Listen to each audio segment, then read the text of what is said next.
దీప అన్న మాటలకు పంకజం ఒక్కసారిగా షాక్కి గురవుతుంది. కాసేపటి తర్వాత తేరుకొని దీప చెప్పిన విషయం గురించి ఆలోచించింది పంకజం. దీపా చెప్పింది కూడా నిజమే. కార్తీక్ అందగాడు, తెలివైనవాడు, చదువుకున్నవాడు. కార్తీక్కు దీపానిచ్చి పెళ్లి చేస్తే నా కూతురి జీవితం ఇక ఏ లోటు లేకుండా మహారాణిలా బ్రతుకుతుంది. ఎలాగైనా లావణ్య కార్తీక్లను విడదీసి దీపను కార్తీక్ ఇచ్చి పెళ్లి చేయాలి అని నిర్ణయించుకుంటుంది పంకజం. అందుకు ఏం చేయాలి అని ఆలోచనలో పడుతుంది. ఒకరోజు రాత్రి భోజనం ముగించుకున్నాక పంకజం వెంకట్రావు గదిలో కూర్చొని ఉంటారు. పంకజం వెంకట్రావుతో ఇలా అంటుంది. ఏవండి, ఆ లావణ్యాని ఇంకా ఎన్నాళ్ళు ఇంట్లో కూర్చోబెట్టి మేపుతాము? మన అమ్మాయికి కూడా పెళ్ళిడికొచ్చింది. పక్కూరిలో సోమరాజు కొడుకు కిషోర్ ఉన్నాడు కదా, వాడు ఇదివరకే పెళ్లి చేసుకొని ఈ మధ్య భార్యను వదిలేశాడట. వాడిని లావణ్యకిచ్చి పెళ్లి చేసేద్దాం. వాడైతే కట్నం కూడా అడగడు. ఏం మాట్లాడుతున్నావు పంకజం? బుద్ధి ఉందా నీకు? అది నా సొంత చెల్లెలు కూతురే. పోయిపోయి ఆ పిల్లని తీసుకెళ్లి ఆ జులైకి ఇచ్చి పెళ్లి చేయమంటావా? దీనికి నేను అస్సలు ఒప్పుకోను పంకజం. ఇదిగో, ఈ సంబంధం కుదరకపోతే నేను నా కూతురు ఈ విషం మింగి చస్తాము.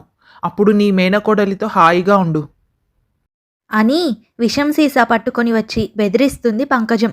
భార్య ప్రాణం మీదకు తెచ్చుకుంటుందని భయపడి వెంకట్రావు ఇక వేరే గత్యంతరం లేక తల వంచాడు. పెంచి పెద్ద చేసిన మామయ్యను బాధ పెట్టడం ఇష్టం లేక ఆ పెళ్లికి ఒప్పుకుంటుంది లావణ్య. ప్రాణం కంటే ఎక్కువగా ప్రేమించిన కార్తీక్ను మరచి మరొకరిని పెళ్లి చేసుకోవడం లావణ్యకు ఏమాత్రం ఇష్టం లేదు. అలా అని తన మామయ్యకు ఎదురు చెప్పలేదు. తన ప్రేమ విఫలమవుతుందని, నరకం లాంటి జీవితం తన కోసం ఎదురు చూస్తుందని భయపడిన లావణ్య ఒక మధ్యాహ్నం ఇంట్లో ఎవరూ లేని సమయంలో విషం తాగింది. అప్పుడే పక్కింటి సుబ్బమ్మత్త అటుగా వచ్చింది. ప్రాణాపాయ స్థితిలో పడి ఉన్న లావణ్యను చూసి సుబ్బమ్మత్త గట్టిగా కేకలు వేసింది. సరిగ్గా అదే సమయంకు పని ముగించుకొని వస్తున్న కార్తీక్ అటుగా పరిగెత్తుకుంటూ వచ్చాడు. లావణ్య పరిస్థితి చూసి షాక్ తిన్న కార్తీక్ వెంటనే ఆమెను చేతుల్లోకి తీసుకొని హాస్పిటల్కు పరుగుదీశాడు. డాక్టర్, లావణ్యకి ఏమైందో కాస్త చూడండి. స్పృహ లేకుండా పడిపోయి ఉంది. ప్లీజ్ ప్లీజ్ డాక్టర్, త్వరగా చూడండి. కూల్గా ఉండండి, ఏమీ కాదు, నేను చెక్ చేస్తాను. లావణ్యకు ఏమవుతుందో ఏమో అని కంగారు పడుతూ ఉంటాడు కార్తీక్. లావణ్యను చెక్ చేసి కాసేపటి తర్వాత డాక్టర్ బయటికి వస్తాడు. మరో 5 నిమిషాలు ఆలస్యమైంటే తన ప్రాణాలు పోయిండేవి. తను విషం తాగింది. బట్ మీరేం కంగారు పడకండి, తన ప్రాణాలు కాపాడాము. Now she is out of danger అని డాక్టర్ వివరిస్తాడు. డాక్టర్ చెప్పిన మాటలు విన్నాక కార్తీక్ కాస్త రిలీఫ్ అవుతాడు. లావణ్య సేఫ్గా ఉందని అతని మనసు కాస్త కుదుట పడుతుంది. లావణ్య స్పృహలోకి వచ్చాక లావణ్య దగ్గరికి వెళ్తాడు కార్తీక్. లావణ్య, నాకు తెలుసు ఆ ఇంట్లో నీ పరిస్థితి ఏంటి అని. కానీ నాకొకటి చెప్పు, నువ్వు విషం తాగి ప్రాణాలు తీసుకోవాల్సినంత పరిస్థితి ఏమొచ్చింది? కార్తీక్ అన్న మాటలకు ఏమీ చెప్పలేక లావణ్య మౌనంగా తలదించుకొని ఉంటుంది. మౌనంగా ఉంటే ఏమిటి అర్థం లావణ్య? నువ్వు మౌనంగా ఉన్నావంటే నాకిప్పుడు అర్థం అవుతుంది. నువ్వు ప్రాణాల మీదికి తెచ్చుకోవడానికి కారణం మీ పంకజం అత్తయ్యే కదా? అయ్యో, అత్తయ్య ఏమీ చేయలేదు కార్తీక్ బాబు, ఏదో పొరపాటున నేనే అలా చేశాను.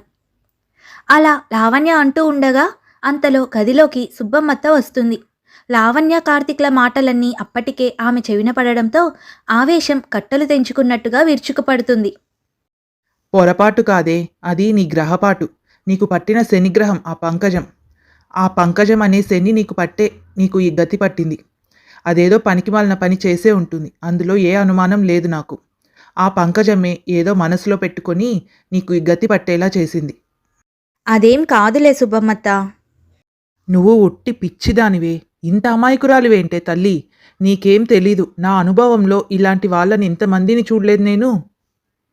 సుబ్బమ్మత్త మాటలు వింటున్న కార్తీక్ కళ్ళల్లో ఆగ్రహం స్పష్టంగా కనిపిస్తుంది. ఆ కోపాన్ని తనలో తాను తమాయించుకుంటూ ఉంటాడు కార్తీక్. సుబ్బమ్మత్త, మీరు లావణ్యను కాసేపు జాగ్రత్తగా చూసుకోండి. నేను ఇప్పుడే వస్తాను. సరే పట్నం బాబు. సుబ్బమ్మత్తకు లావణ్యను అప్పగించి అంతులేని ఆవేశంతో పంకజం ఇంటికి వస్తాడు కార్తీక్. కార్తీక్ను ఆవేశంగా అక్కడ చూసి పంకజం దీప షాక్ అవుతారు. చూడండి, ఒకరింటి విషయాల్లో కలుగజేసుకోవడం నా పని కాదు. కానీ ఈ విషయంలో కలుగజేసుకోకుండా ఉండలేకపోతున్నాను. ఎందుకంటే లావణ్యను నేను ప్రేమించాను. ఇద్దరం ఒకరినొకరం ప్రేమించుకుంటున్నాం. ఆమెపై మీరు కావాలని కుట్ర చేస్తున్నారని నా అనుమానం. ఈరోజు లావణ్య ఇలా హాస్పిటల్లో ఉండటానికి మీరే కారణమని నా అనుమానం. ఇంకోసారి లావణ్యకు మీ వల్ల ఇబ్బంది కలిగినా నాలోని ఇంకో మనిషిని చూస్తారు. మీ అందరి అంతు చూస్తాను. ఈరోజు లావణ్య పరిస్థితికి మీరే కారణమని అనుమానం నాకు వస్తేనే ఈ వార్నింగ్ ఇస్తున్నా. ఇక అది నిజమని నేను తెలుసుకున్నానంటే ఆ రోజు నా రియాక్షన్ వేరేలా ఉంటుంది. ఇంకోసారి లావణ్య జోలికి వచ్చే ముందు 1కి 10 సార్లు ఆలోచించుకోండి. లావణ్యకు ఈ కార్తిక్ ఉన్నాడు.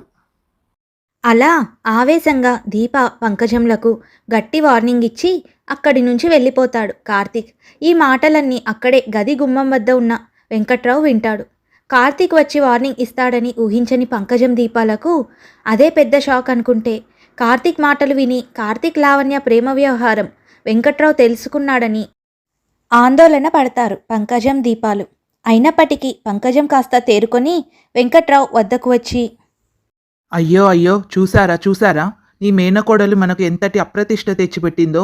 నా మేనకోడలు బంగారం, నా మేనకోడలు బుద్ధిమంతురాలు, నా మేనకోడలు గుణవంతురాలు అంటుంటారే. ఇప్పుడు చూడండి నీ మేనకోడలు అసలు రూపం. మనకు తెలియకుండా అమాయకంగా ఉంటూ ఇంటి వెనక ఇంత బాగోతం నడిపించింది. మన ఇంటికి ఎంత అప్రతిష్ట తెచ్చిపెట్టిందో చూడండి. వాడెవడో పొరుగురు వాడొచ్చి ఇంటికి వచ్చి వార్నింగ్ ఇస్తున్నాడంటే ఈ కథ ఎంత దూరం వెళ్ళిందో ఏంటో. ఓరి దేవుడా, నేను బతికుండగానే ఇన్ని ఘోరాలు చూడాల్సి వస్తుంది. కన్న తల్లిలా చూసుకున్నానే దాన్ని, కానీ ఇంటికే చేటు తెచ్చిపెట్టింది అంటూ అబద్ధపు కన్నీళ్లు పెట్టుకుంటుంది పంకజం. ఊరుకో మమ్మీ, ఊరుకో. మనం అన్నీ అనుకుంటే సరిపోదు కదా, అవతలి వాళ్ళు కూడా అనుకోవాలి కదా. ఒకరింట్లో ఉంటున్నాము, ఆ ఇంటికి అప్రతిష్ట తీసుకురాకూడదని ఆ లావణ్య కూడా ఉండాలి కదా. మీకు తెలుసా నాన్న, ఆ పట్నం బాబు లావణ్యను అలా ఎత్తుకొని హాస్పిటల్కి తీసుకెళ్తుంటే ఊరు మొత్తం కళ్ళప్పగించి చూశారట.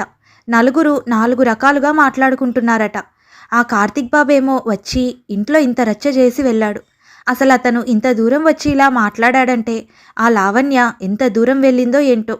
అదే పని నేను చేసుంటే అమ్మ ఈ పాటికి నా కాలు ఇరగొట్టి పొయ్యిలో పెట్టేది కదే అమ్మా. అవునే తల్లి, అవును. ఇదే పని నువ్వు చేసింటే అలాగే చేసేదాన్ని. అది ఒళ్ళు కొవ్వెక్కి లాంటి పనులు చేస్తుంది. కానీ ఆ లావణ్యను ఏమీ అనే హక్కు నాకు లేదే. ఏం చేసినా దాని మేనమామగా మీ నాన్నే చేయాలి. చూడయ్యా, ఈ ఇంటి పరువు నిలబడాలంటే ఆ నీచపు పని చేసి మన పరువు తీసిన పాపిష్టి దాన్ని అంతు నువ్వే చూడాలి. తిడతావో కొడతావో ఇంట్లో నుంచి వెళ్ళేస్తావో నాకు సంబంధం లేదు. మన ఇంటి పరువు నిలబెట్టు. లేదంటే రేపు మనకు ఆడపిల్ల ఉంది. దాని పెళ్ళికి ఎన్ని తిప్పలు వస్తాయో. నీ మేనకోడలు చేసిన ముదినష్టపు పని వల్ల నా బిడ్డ బతుకు ఆగమవుతుంది. అలా కావాలని లావణ్యపై లేనిపోనివి చెబుతూ వెంకట్రావుకు లావణ్యపై ద్వేషం నూరిపోస్తూ ఉంటారు పంకజం దీపాలు. వారి మాటలకు వెంకట్రావు కూడా ఆవేశానికి లోనై ఆవేశంగా లావణ్య దగ్గరికి వెళ్తాడు. అలా ఆవేశంగా అక్కడి నుంచి బయటికి వెళ్తున్న వెంకట్రావును దీపా పంకజంలు ఆశ్చర్యంగా చూస్తూ ఉంటారు. మమ్మీ, నిజంగా నాన్నకు ఇంత ఆవేశం వచ్చిందంటే ఈరోజు ఆ లావణ్య నాన్న చేతిలో చచ్చిందే. అవునే, మన నాటకం బాగా పనిచేస్తుంది. ఆ లావణ్యను నానా మాటలని తన్ని తగిలేస్తాడు మీ నాన్న. ఇక ఈ ఇంటికి పట్టిన పీడ వదిలిపోతుంది. పంకజం దీప మాటలకు ఆవేశంగా ఇంట్లో నుంచి బయలుదేరిన వెంకట్రావు హాస్పిటల్కి వస్తాడు. అక్కడ లావణ్య పక్కనే కార్తీక్ని చూసిన వెంకట్రావు కోపంగా వెళ్ళి కార్తీక్ చొక్కా పట్టుకుంటాడు. ఒరేయ్ పట్నం బాబు, పల్లెటూరులో ఆడపిల్లలంటే ఆషామాషీగా ఉందా? లేనిపోని కబుర్లు చెప్పి మా ఇంటి ఆడపిల్లను వలలో వేసుకుంటావా? అది అమాయకురాలురా. చిన్నప్పటి నుండి దానిని ఎంతో ప్రేమగా పెంచాను. నాకు తెలుసు నా లావణ్య బుద్ధి ఏంటో. నువ్వే ఏదో కళ్ళబొల్లి కబుర్లు చెప్పి దాని బుద్ధి మార్చింటావు. నిన్ను వదలనురా, చంపేస్తాను. అప్పుడు కానీ నా పరువు నిలబడది ఈ ఊర్లో. అలా అంటూ ఆవేశంగా కార్తీక్ మీద ఊగిపోతూ అరుస్తున్న వెంకట్రావును ఆపేందుకు లావణ్య ప్రయత్నిస్తుంది. మామయ్య, మామయ్య, కార్తీక్ బాబు తప్పేం లేదు. నేను అతన్ని ఇష్టపడ్డాను. మిమ్మల్ని ఒప్పించే పెళ్లి చేసుకుందాం అనుకున్నాం. దయచేసి నా మాట వినండి మామయ్య. అలా అంటూ వెంకట్రావును బతిమాలాడుతున్న లావణ్యను చెంపదెబ్బ కొడతాడు వెంకట్రావు. ఊహించని ఈ పరిణామానికి లావణ్య కార్తీక్లు షాక్ అవుతారు. తనని ఎప్పుడూ అర్థం చేసుకుని ఎంతగా ఆదరించే మేనమామనే ఇలా ప్రవర్తించడంతో కుంగిపోయి చాలా ఏడుస్తుంది లావణ్య. మామయ్య, నన్ను కొట్టాలనుకుంటే ఇంకా కొట్టండి, కావాలంటే నన్ను చంపేయండి, కానీ నేను ఏ తప్పు చేయలేదు మామయ్య. కేవలం కార్తీక్ బాబుని పెళ్లి చేసుకోవాలనుకున్నాను. అది కూడా మిమ్మల్ని ఒప్పించి పెద్దలందరి సమక్షంలో చేసుకోవాలని అనుకున్నాం. అవునండి, పెద్దలను ఒప్పించే మేము పెళ్లి చేసుకోవాలి అనుకున్నాం. ఏ విధమైన దురుద్దేశం మాకు లేదు.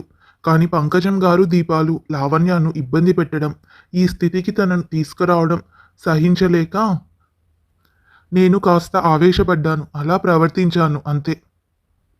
ఓ, అయితే లావణ్యకు ఏమైనా జరిగితే అందుకు కారణమైన ఎవరిపైనైనా ఇలాగే ఆవేశం కట్టలు తెంచుకుంటావా?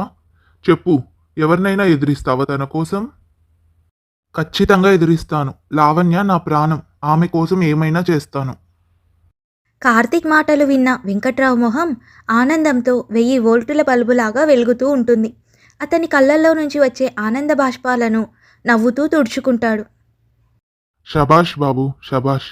ఈ మాట విన్నాక నాకు ఎంత సంతృప్తినిచ్చిందో చెప్పలేను. నిజంగా నీ ప్రేమ ఎంత లోతైనదో తెలుసుకోవడానికే ఇలా చేశాను. మా లావణ్య బంగారు తల్లి. తను పుట్టినప్పటి నుండి ఎటువంటి సుఖంకు నోచుకోలేదు. కనీసం కట్టుకోబోయేవాడైనా తన ఆనందాన్ని పెంచి తన బాధ్యతను పంచుకునేవాడు కావాలనుకున్నాను. కానీ అంతలోనే ఆ పంకజం దీనికి వేరొకరినిచ్చి పెళ్లి చేయాలని చూసింది. కానీ ఆ దేవుడు నా మొర విన్నట్టున్నాడు. అందుకే నిన్ను పంపించాడు. మీ ప్రేమను నేను పూర్తిగా అంగీకరిస్తున్నాను. అలా అంటూ వెంకట్రావు తన ఆనందాన్ని, అంగీకారాన్ని తెలియజేస్తూ ఉండగా సుబ్బమ్మత్త నలుగురి ఊరి పెద్దల్ని వెంట పెట్టుకొని వస్తుంది. అసలు సుబ్బమ్మత్త ఊరి పెద్దల్ని తీసుకొని హాస్పిటల్కి ఎందుకు వచ్చింది? ఆ తర్వాత ఏం జరగబోతుంది? కార్తీక్ లావణ్యాలు పెళ్లి చేసుకోబోతున్నారా? అసలు ఏం జరుగుతుంది అనేది మనము వచ్చే భాగంలో తెలుసుకుందాం. అంతవరకు మన ఛానల్లో వీడియోస్ మీకు నచ్చినట్టయితే లైక్ చేయండి, షేర్ చేయండి. అలాగే ఇలాంటి మరిన్ని మంచి మంచి కథలను వినడానికి మన ఛానల్ని తప్పకుండా సబ్స్క్రైబ్ చేసుకోండి. వచ్చే భాగంలో మళ్ళీ కలుసుకుందాం.